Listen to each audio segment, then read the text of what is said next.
That's your fellow Ohio Republican Mike Turner there. The list goes on. Republican Senator Ben Sasse called it very troubling. Republican Governors Phil Scott and Charlie Baker support the impeachment inquiry.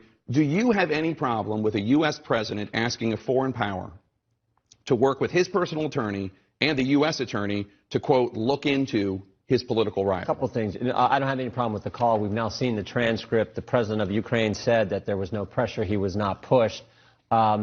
Look, if Democrats want to impeach because Rudy Giuliani talked to a couple of Ukrainians, good luck with that. I don't think the American people think that's the appropriate course of action.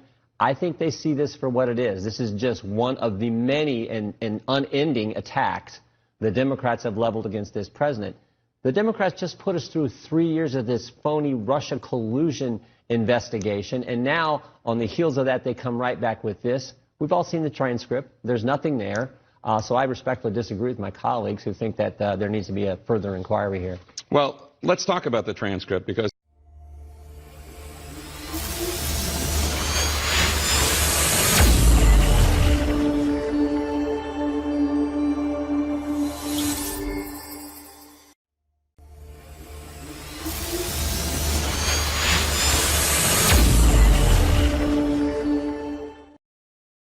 first things first, I want to let you guys know I get no enjoyment in making this video, but I felt like I needed to make this video to call out someone that I really, really admire, because he was one of my childhood heroes in Star Wars.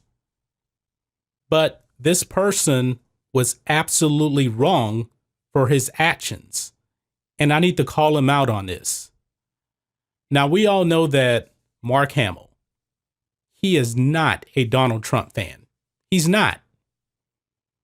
Do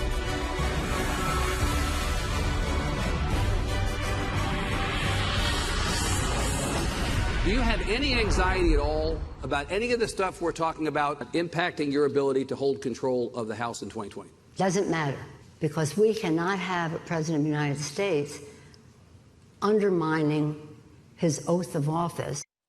House Democrats still pushing to impeach President Trump. Nancy Pelosi going as far as suggesting it would be worth losing the House majority. Well, GOP Congressman Devin Nunes is a ranking member on the House Intel Committee. Joins us now to react. Good morning, sir.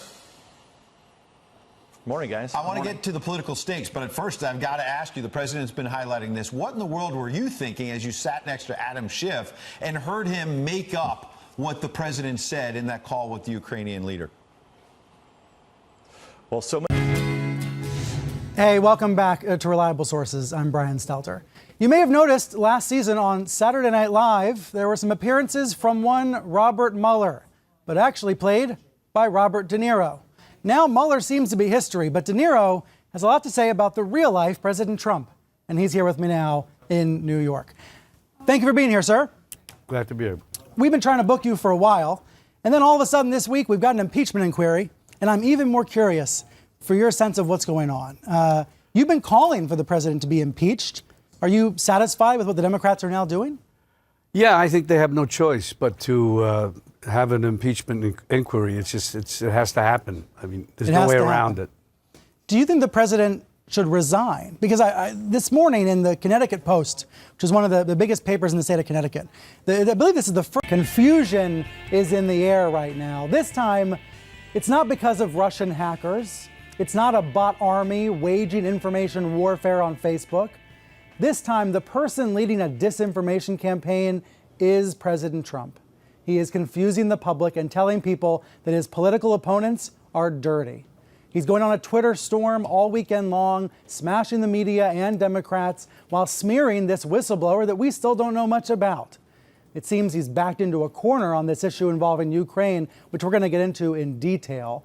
This was first reported days ago by the Washington Post, a troubling phone call, a